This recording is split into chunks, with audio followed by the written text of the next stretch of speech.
Welcome to the Rock Solid Families Podcast. This is Merrill Hutchinson, being joined by my partner and wife, Linda Hutchinson. What are you doing? You sound like a robot.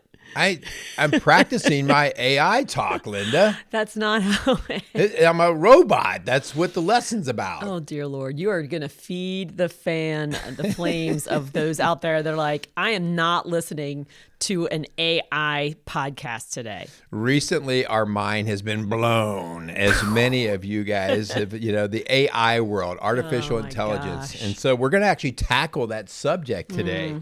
And, I don't know what you think about it out there as you're listening. What do you think about AI, hun? Well, if you had asked me a couple days ago, I would have been like, I'm not into it because I feel like it is taking over the world. Yep. But we have spent 2 days with hundreds of nonprofits in what they call the World Impact Summit. And I will tell you that AI had a huge part of that in the conversation and the training, and it was like blew my mind. And our whole team, we actually have a friend who runs another nonprofit, and he literally said when he saw the breakouts, like, I'm not doing that AI junk, right?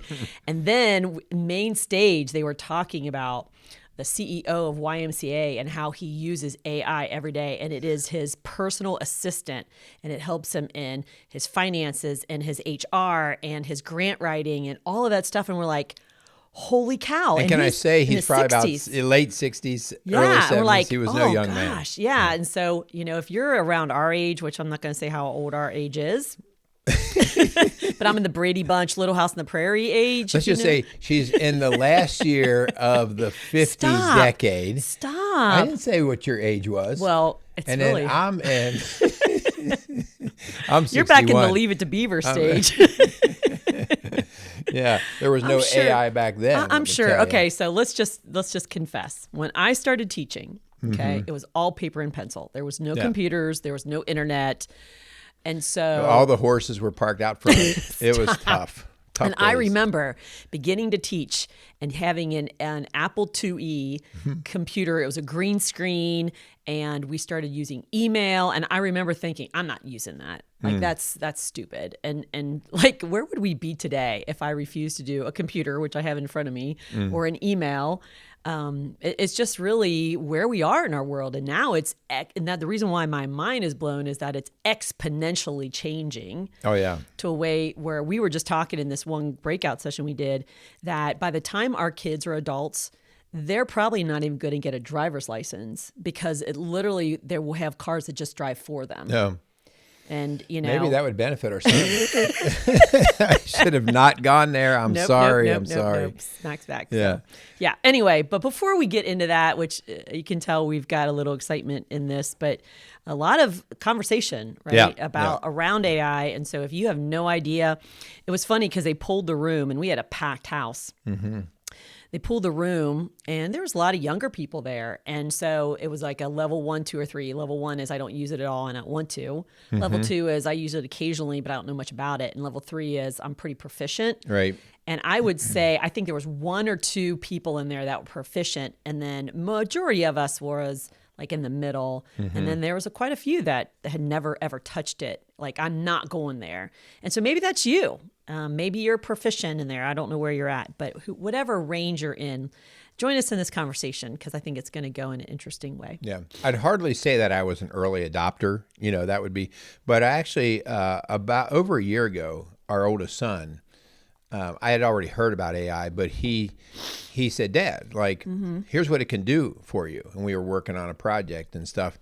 And he started showing me, we were sharing different documents that he had been creating, and then how he would change some tone and different things on there. And I was like, wow, that's pretty good. And he was in the Navy kind of special ops, so like he had access to a lot of that. But even then, like we were just doing it randomly and stuff. And so it opened my eyes to not doing my work for me, but aiding me in my work so that I could do it better, faster, whatever. And so I did start using it then. I don't know why I have to confess to this, but I'll confess, like, I'd say in the last 7 or 8 months, all the shows that I have put together, I have at least AI'd them first, just to help set up the Brainstorm and outline, prompting. Yeah. like the idea, like, hey, let's talk about drug addiction with teenagers. How can we go about them? And so, you have your training, but those are all those years back in your head.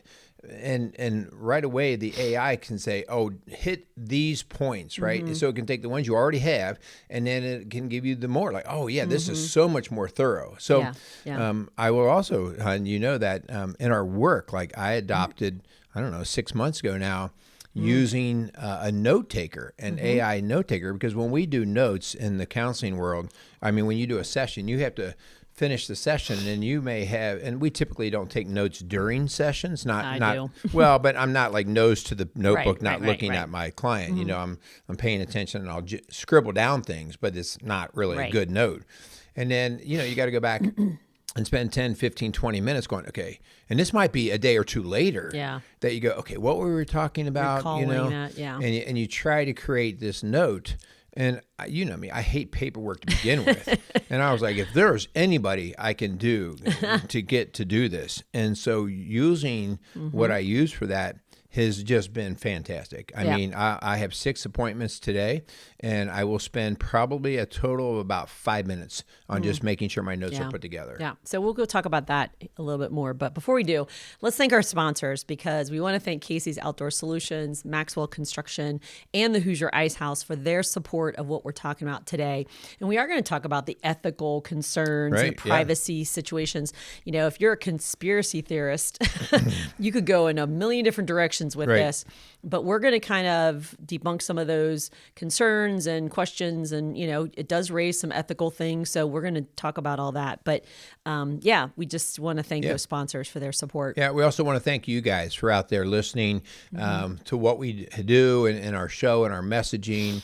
We continue to get great support. And, that's not about us getting pats on the back as much as what we're doing seems to be valuable to people. And that's what the service is about. And so if we can be a value of service to you guys, we want to do that. Right. And so please reach out to us. You can catch us at our office at 812-576-7625.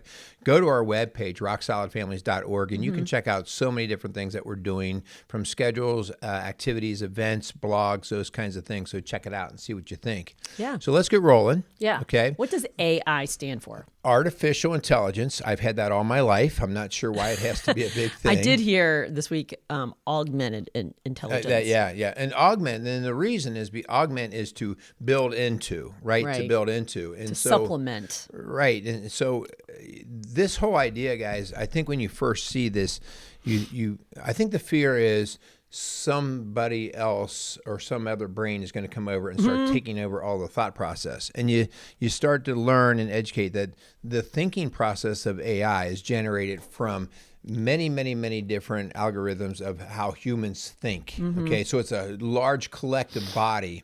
And so you basically, instead of, it's like saying you could ask your one friend how to build a house, or you could ask 1,000 builders how to build a house, and you could get a generalized, okay, this is the way. So you're getting so much more input, right, to help you make valuable decisions. So it is, again, it's a tool, and tools are not good or bad. It's how we use them. Exactly. Yeah. So again, we're showing our age. I remember when my parents invested in World Book encyclopedias, right? And like they had this gigantic shelf of expensive books. And maybe some of you are so young you don't even know what an encyclopedia is, but it was Google in paper. But the minute you got it, literally it was like 2005, it'll say, but then everything in 2006, it was out of date. Exactly. Yeah. So it was kind of like, it was pre-Google, obviously, pre-internet. And so just the efficiency and the automation that we can create through AI, managing emails, writing grants, making meal plans, workout plans, job descriptions, you name it. It's just blowing my mind what it can do. I did. Our daughter wanted to run a half marathon. She said, Dad, will you put together a training plan? And I thought, well, I'm going to just see what AI produces. And I have several that I've used over the years myself, old paper, pencil things. And so I just put in, hey, half marathon training plan. I don't know what it was, 12 weeks to train or whatever. I want to be able to run this fast, her minute per mile stuff. And it gave me 3 different training plans. And I'll tell you, all 3 of them were every bit as good, if not better, than what I would have created. Yeah, because again, you're just, I forget what they said. I thought they said 175 billion pieces of information, which I don't know what that looks like, but that they're gathering together. Like you're getting the best of all these different places and sources. And so it can enhance your decision making. Like, for instance, we're doing a banquet in March of next year. And so we have a theme. And so we just typed that theme in and we talked about faith-based and just what are some things to think about or to include. And it was just, it was crazy how much it just kind of enhanced our, direction or our ideas. And so it doesn't mean it has to replace what we were thinking, but it definitely opens up more ideas than we never really thought about. Yeah. Well, it's awesome. And hun, you talk about all of these people or all of these, I guess, brain experts that come together. And I think the thing that we have to be aware of, too, is you are in charge of tweaking the brains that we'll be seeking from. So I could have said, create a running plan, ... okay? And it may have gone to 10,000 brains, so to speak, okay? Yeah. Or I could have said, from the top coaches in the world, what would they recommend for training? In other words, I could screen it down. Specific. Train. Or I'm gonna for a girl who is 19 who runs about an average 8-minute mile and she runs 2 miles a day. And we're going to be running the races at altitude of this. So you can tweak this down. You are holding the reins to how these brains will collectively think. And hun, you mentioned the encyclopedia, and I think, well, everybody trusted the encyclopedia. You literally would say, well, I got it out of the encyclopedia. Out of World Book. Yeah, and you have to ask, well, who put together the encyclopedia? Did you entrust all them? And we have that question with the Bible, right? Well, who wrote the Bible? Do you trust that? And it's like, well, yeah, we have. So we trust things that are in print often. And so now we have to learn to understand where all this information is coming from. But again, the Bible also says to test everything against the word. But like you said, is like who wrote the word? Well, we believe that it's inspired by the Holy Spirit. Right. Okay.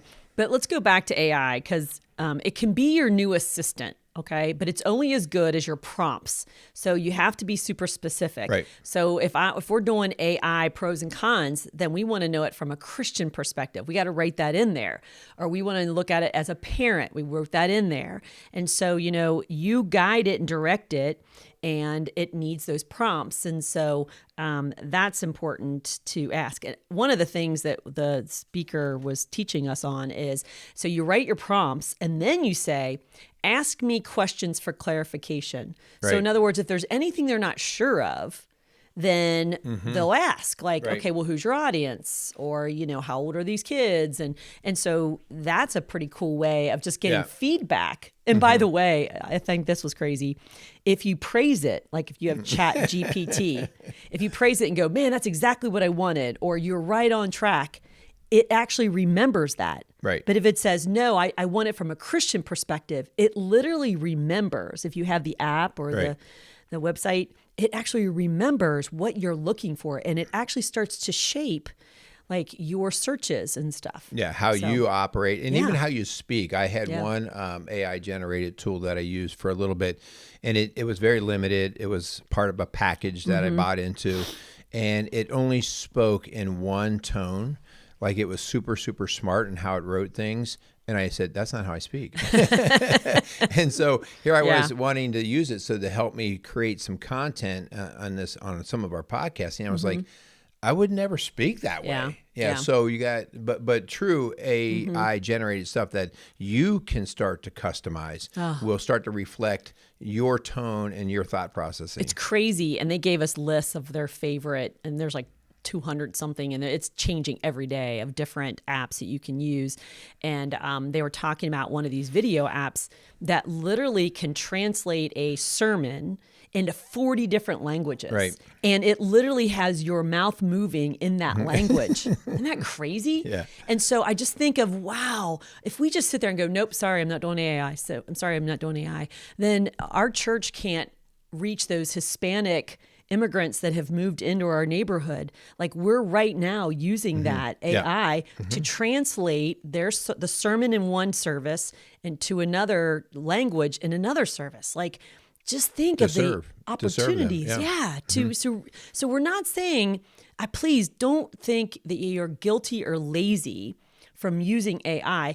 They kind of compared it to a formula in Excel. Like I'm constantly using formulas in Excel to count or to add up or to multiply or to, percentage of, like I'm using that constantly. So that's a type of a tool, right? An efficiency tool that I don't have to get my calculator out or don't have to add up by paper.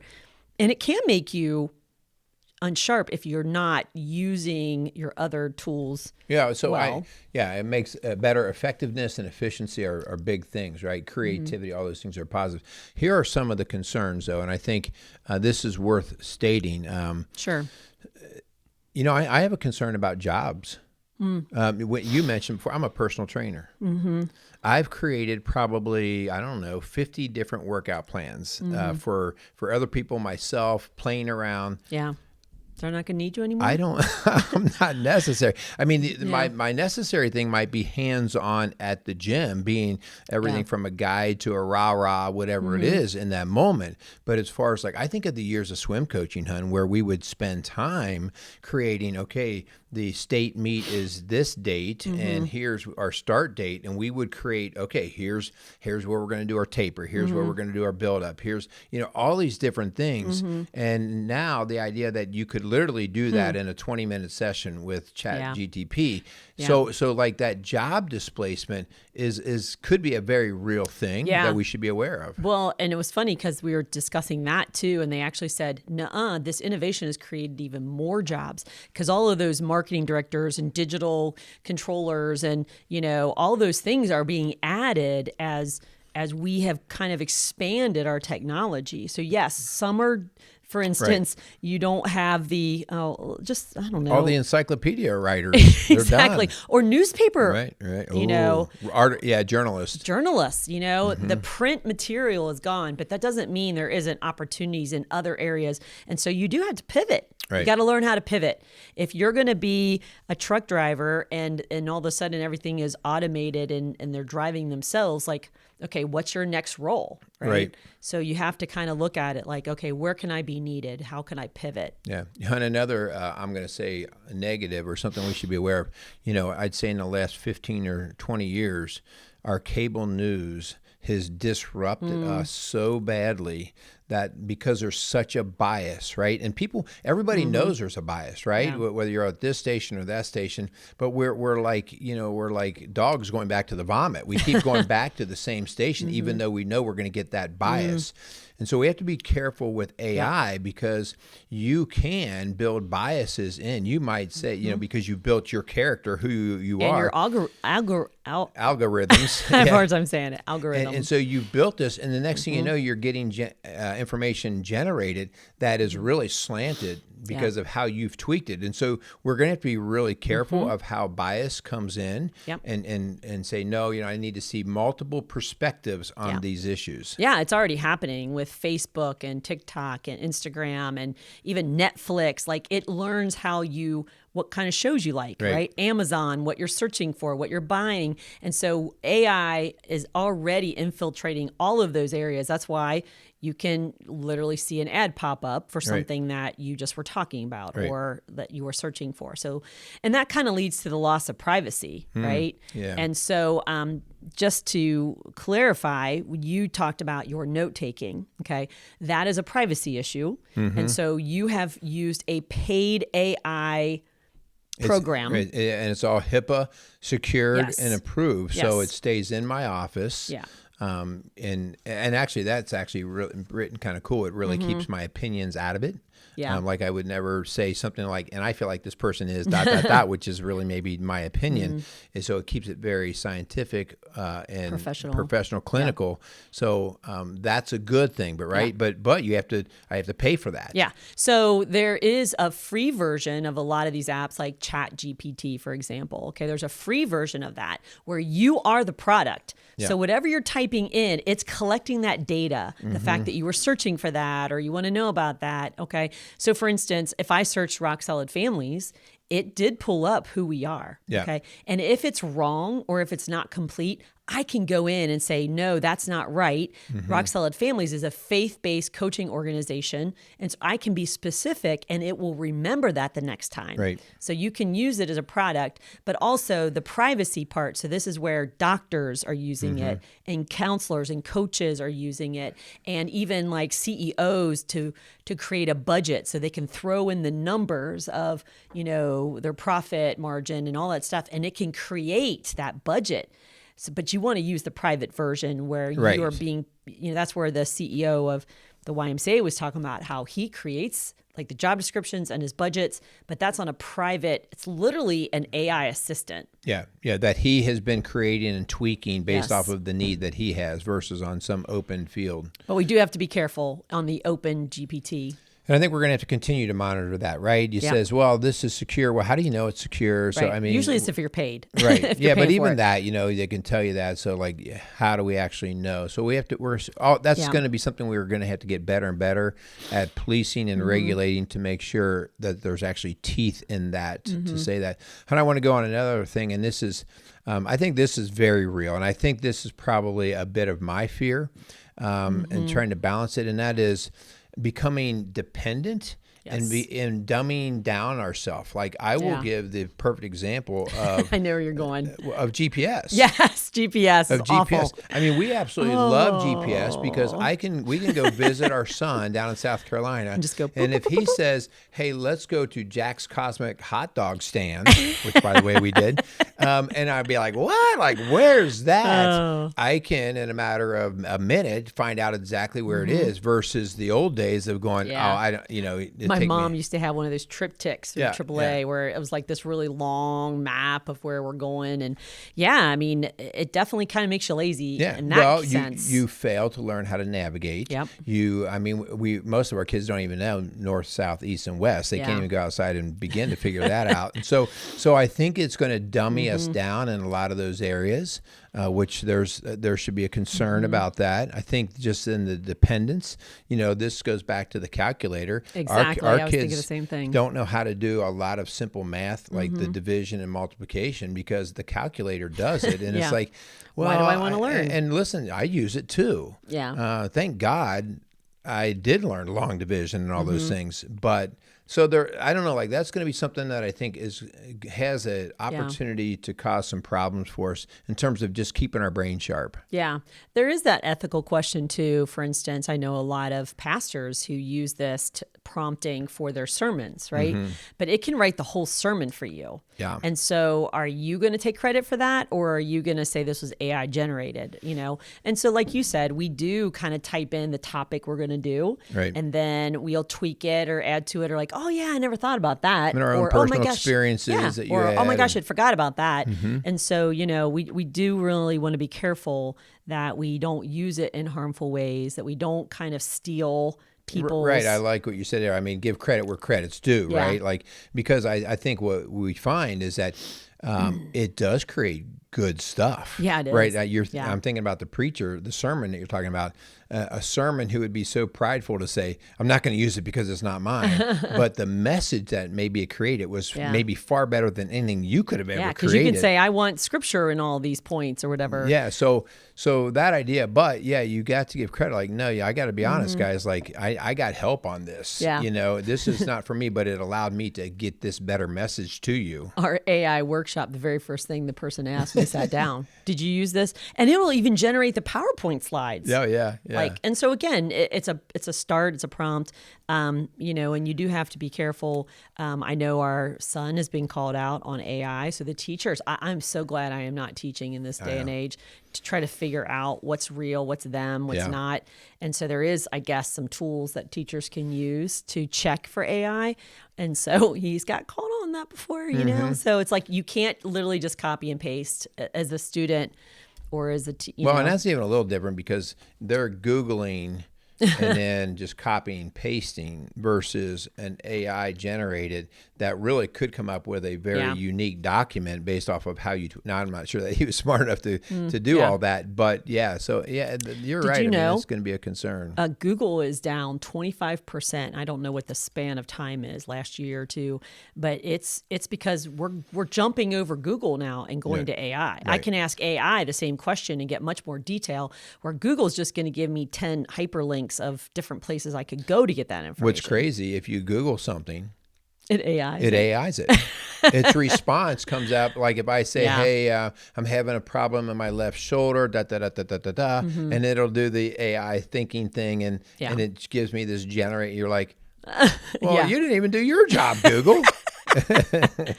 So, of course, as a parent, we really do have to be careful that we don't, allow kids to over-rely on that. We do want them to learn their math facts and, the simple stuff that you want to do when you're at the bank and you're trying to, add up your checkbook or whatever. Like, although some people don't even have a checkbook anymore, so I might be in the old school of that too.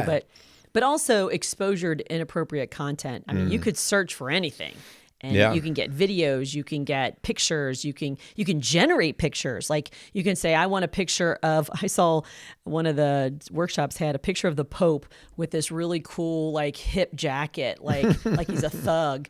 And they're like, oh, wow, look at the Pope. And it was all AI generated, right? So you can generate. That's some scary stuff. It is scary. Like, how do you know it's real? And our presenter actually created a video with AI. It wasn't her. She just kind of wrote a script and literally sat in front of the thing, and it created a video with her speaking. With her voice. With her speaking. That's a little freaky. So that's a thing where we've got to be careful with our kids, that we help them understand the ethical I think there's consequences at some point, hun, there's going to be, just like we've talked many times about just screens and so on. And, when a lot of this phones and all that came about, there was no reason for rules because we didn't know what the roads look like.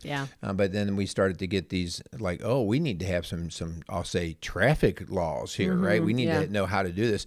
And I really think like us as parents, like you and I talk about with phones, like not before 13. Well, I think really the same thing. I just feel like you would be doing your kid an injustice to let them learn anything through AI before 13, like the math, like how to write a story, like all of these things. Like, no, like as a parent or a school, we're going to have to say no to these things and then learn later how to use the assistance of. So again, I think that's just going to be one of those things that we have to walk through and say, here's how we regulate it. Yeah, and we also are dealing with the social interaction. Our kids, if they're all in a computer or sitting at a phone, then they're not interacting with each other. And we've already talked about that, like sitting across from each other at the lunch table or, at the volleyball game or whatever. Like, are we even interacting? And so when we're on AI or we're on a screen, we're not asking our dad or we're not asking our friend. And so we really want to create that opportunity for social development, right? And emotional intelligence. It's not going to come from AI. Right. Emotional intelligence is going to come from human interaction, modeling, and mentorship, and all of those things that come with human connection. Yeah. Well, speaking of that, hon, so let's talk a little bit about from a Christian perspective. As especially early on when our kids or even us start to use AI, you have to remember that AI is going to be, I'll just use the phrase, worldly generated, right? It's going to be worldly generated. It's going to be whatever the mass information is. And so if you don't understand that, then maybe you say, tell me about abortion or whatever, right? Your kid's got to do a paper on abortion. And you as a Christian may get a response out of that Like maybe it might say it's a form of healthcare that many women benefit from or whatever. Yeah. And you might be, what? So like you have to alter the perspective and understand how it's going to come to you. And if you don't, it's kind of shame on us. Like we allowed the world to enter in without tweaking it or without giving it governance. Exactly. So, as a Christian parent, obviously it's important to carefully consider the potential benefits and drawbacks of using AI and just bringing up your kids. But as an adult, don't feel guilty or lazy. It is an efficiency tool that should be used just like I said, the formula on Excel or the GPS in your car. And so we get to determine how much we use it. And again, we were talking about in this class, you can say, I refuse. Just like my grandpa refused to use the microwave and I was refusing to use email, but it is the future. Right. And so we either use it to our efficiency and benefit, and from a Christ perspective, what would Jesus do? Would Jesus say, I refuse to drive a car? I refuse to use the internet? You can say that, but the world is going there. And can we still do both? Can we love Jesus and use AI? I believe we can. Yeah. And, and like I said, hundreds of nonprofits were sitting together and their minds were just blown at how God could use AI to make us more efficient, make us reach out. I mean, these were international missionaries that were learning how to create plans to write grants to get water to their Nicaraguan villages or, Nepal, and translating the gospel. Like, you can use AI for a Christian faith-based reason, and it doesn't mean you're, immoral or doing something unethical. Yeah. So maybe, Hun, as we draw into a conclusion here, as you said, it is that wild Mustang, and we can choose to not ride it and let it do all the damage possible as it runs through the streets, or we can be a relatively early adopter. I'm hesitant to be the first adopter, right? but to be relatively early and start to learn how to tame it. We are still the human mind that has control over it, because as you said, what a powerful tool if we use it right, and so many different ways to make life more efficient, to help more people. Yeah. So I would recommend, with a level of caution, that start learning about it. Yeah. Start jumping in rather than being behind the 8 ball and wondering, don't do what we did with phones. And with phones, they came out, it was exciting, it was all good, and we bought all of our kids phones. I'm serious. At second grade, we had kids in our school all over with phones. And now we have learned, oh my gosh, what a disaster that little experiment was. And so that was because we were ignorant, and it was an exciting tool. Yes, you're right. And so let's get in now and learn. So set up some healthy boundaries, okay? Have some, like you said, educate yourself, monitor the content and the interactions, especially with your children. You're still the parent, okay? AI is not replacing you. Encourage them to have critical thinking and emotional intelligence by connecting with humans, okay? Don't throw that out. We want to keep working on the things that long-term are going to benefit them. Yeah. There's going to be, as this grows, advocacy is going to be big. You should have advocacy in your school. That means, do you know what your school is teaching? Do you know how they're teaching? Do you know the environment in the school? Well, the same thing's going to be coming in this realm. Are you just going to sit back and allow AI to dictate the world, or are we going to come in and say, no, we're going to advocate for these directions and paths that we want AI to go? And so that's when you're going to start to see things go a little bit more political with regulation and all that. But again, this is part of the responsibility of the human experience to control these things. So, start to think about those things. Okay, you want to hear what AI says we should conclude with? How great it is, or what? AI is a powerful tool that has the potential to transform lives in incredible ways, but it comes with responsibilities, especially when it comes to our kids. By staying informed and setting boundaries and advocating for ethical practices, we can harness the benefits of AI while minimizing the risks. That sounds like something I said. That's so cool. Isn't that crazy? That was written for us. So that's it for today of the episode of AI Equation. If you enjoyed the show, don't forget to subscribe and leave a review. Join us next time as we continue to explore the the fascinating world of AI. Isn't that crazy? Yeah. Yeah. So again, that was just generated for us with us just asking for a podcast outline on AI pros and cons, like from a Christian perspective, Sorry, guys, the whole thing was AI generated. But we're not even Merrill and Linda. We just look like Merrill and Linda. I haven't learned how to do that yet, but that will come. Maybe we can translate it or something. Yeah. Guys, we do want to thank you for listening and, a little bit of tongue-in-cheek humor here, but it is a serious matter. So start to embrace it and learn about it. So we thank you. We, again, want to thank our sponsors, Casey's Outdoor Solutions, Maxwell Construction, and the Hoosier Ice House for sponsoring us. So go down there and get a real humanly cooked meal. And you'll enjoy all of those. I think that's about all we got, isn't it? Yeah, thank you so much. And it is the real Merrill and Linda Hutchinson. And if we can help you, connect with us at rocksolidfamilies.org. And we'll even connect you with a real human. You don't have to just... mistakes and all. Exactly. Settle for AI. So thank you for listening to the Rock Solid Families podcast, building a stronger community, one family at a time. Make it a great day.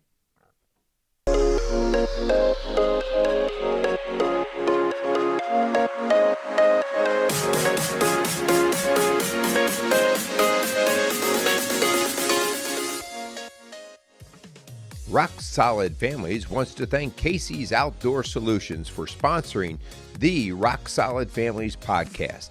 Casey's has grown to be one of the largest and most unique garden centers and gift shops in the Cincinnati tri-state area.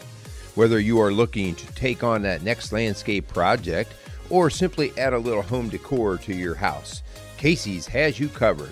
Located at 21481 State Line Road, Lawrenceburg, Indiana. Call them today at 812-537-3800. Let Casey's help you add beauty to your home.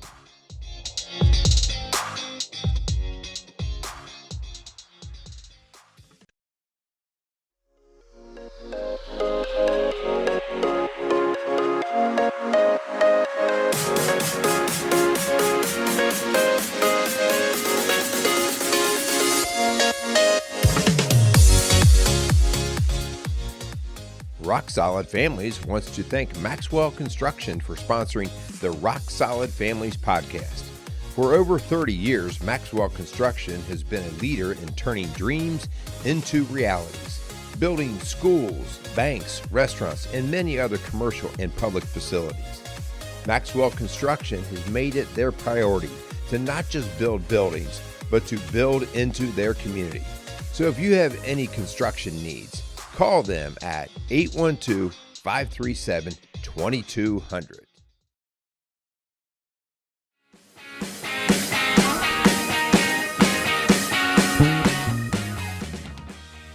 Rock Solid Families would like to thank Hoosier Ice House for being a proud sponsor of the Rock Solid Families podcast. In the heart of historic Lawrenceburg, Indiana, the Ice House is at the corner of Vine and High Streets. The historic building evokes a feeling of comfort with spacious indoor and outdoor dining, a large bar, and comfortable dining areas.